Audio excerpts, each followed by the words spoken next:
Hello guys, कैसे हैं आप सब। आई होप आप सब अच्छे होंगे। तो मेरा न्यू ब्लॉग है ओरछा। तो आज हम आए हैं ओरछा।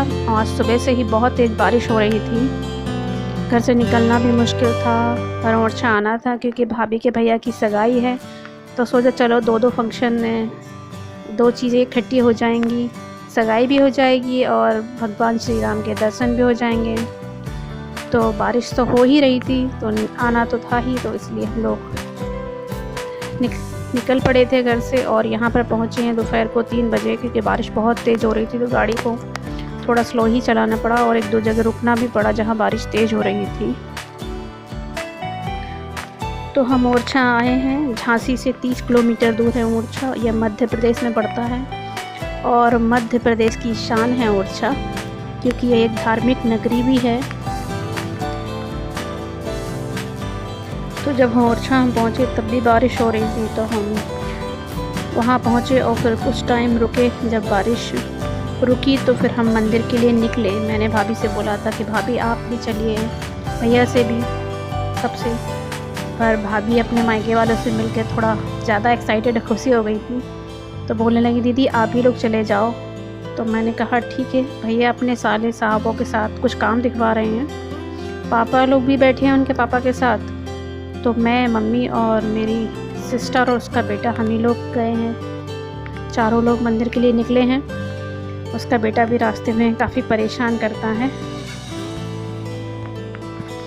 वैसे इस टाइम मंदिर के दर्शन तो नहीं हो पाएंगे भगवान श्री राम के, लेकिन अब क्या करें, क्योंकि शाम को 5 बजे फिर मंदिर खुलता है और 5 बजे से फंक्शन है। क्योंकि बारिश हो रही है तो उन्होंने जल्दी फंक्शन रखा है, इसलिए तो हमने कहा चलो दर्शन नहीं हो पाएंगे तो कोई बात नहीं, हम बाहर से ही प्रार्थना कर लेंगे, मंदिर देख लेंगे, आप लोगों को भी दिखा देंगे। वैसे ज़्यादा मंदिर तो नहीं घूम पा रहे हैं क्योंकि फंक्शन भी है और मौसम भी ख़राब है, इसलिए। वरना यहाँ पे ओरछा में घूमने के लिए बहुत अच्छी जगहें हैं, बहुत सारी जगहें हैं। तो आपको फिर कभी और अच्छी जगह घुमाएंगे, अच्छी अच्छी जगह दिखाएंगे। फ़िलहाल आज जो है वही देखते हैं। तो हम पहुंच गए हैं मंदिर। तो चलिए चलकर देखते हैं कि मंदिर के पट बंद हैं कि नहीं। तो अंदर जाने पे पता चला मंदिर के तो पट बंद है, मंदिर शाम को 5 बजे ही खुलेगा। तो हम बाहर से ही प्रार्थना कर लेते हैं, भगवान हमारी यहीं से सुने, सबकी मंगल कामना करें और सबको सुख समृद्धि दे। आप सभी का भगवान कल्याण करें, सबका अच्छा हो। ओरछा मंदिर का अपना एक इतिहास रहा है। ओरछा मंदिर बुंदेलखंड राजाओं का केंद्र बिंदु रहा है और एक धार्मिक नगरी है। धर्म के क्षेत्र में ओरछा हमेशा से आगे रही है और अपना ध्वज हमेशा आगे ही फहराया है। इस मंदिर के निर्माण के पीछे एक वास्तविक कहानी है। बात है 15वीं शताब्दी की, जब ओरछा में राजा मधुकर शाह शासन करते थे। उस समय मधुकर शाह कृष्ण भक्त थे और उनकी रानी कुमारी गणेशी श्री राम भक्त थीं। वह ग्वालियर के राजा परमार वंश की पुत्री थीं। एक बार की बात है, जब राजा ने रानी से कहा कि वृंदावन चलते हैं श्री कृष्ण के दर्शन के लिए, पर रानी का मन नहीं हुआ तो उन्होंने मना कर दिया और वह अपनी राम भक्ति में लीन हो गई। तब राजा ने रानी से कहा, यदि तुम्हें अपनी भक्ति में इतनी शक्ति है, तुम्हारी भक्ति में, तो भगवान श्री राम को अयोध्या से ओरछा लेकर आओ।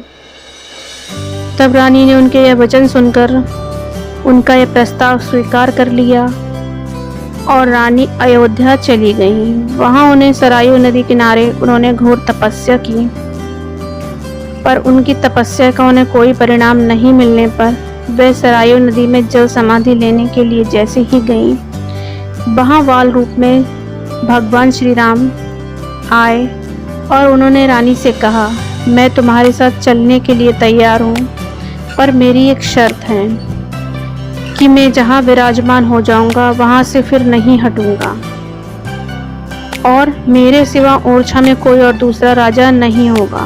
यदि आप मेरी ये 2 बातें स्वीकार करती हैं तो मैं आपके साथ चलने के लिए तैयार हूँ। तो रानी ने उनकी ये 2 बातें स्वीकार की। इस तरह रानी गणेशी उनको अयोध्या से ओरछा लेकर आई और उन्होंने अपने रसोई के कोने में भगवान श्री राम को स्थापित कर दिया। जहाँ उन्होंने स्थापित किया फिर वो दोबारा वहाँ से नहीं हटे, तो उनका मंदिर फिर वहीं बनाना पड़ा। जब से श्री राम वहीं विराजमान हैं और हर शाम सुबह उनकी पूजा होती है। आज भी ओरछा का शासन रामराज सरकार से चलता है और संचालित होता है। ओरछा में रोज सुबह और शाम सैनिकों द्वारा भगवान श्री राम को सलामी दी जाती है। विश्व का एकमात्र मंदिर ऐसा है श्री राम का जहां इन्हें राजा के रूप में पूजा जाता है। तो यह थे और भगवान श्री राम के ओरछा मंदिर के निर्माण की कहानी। यहाँ पर और भी मंदिर हैं, जैसे चतुर्भुज मंदिर, पालकी मंदिर, लक्ष्मी नारायण मंदिर, हरदौल मंदिर, फूलबाग, हरदौल की समाधि, छत्री,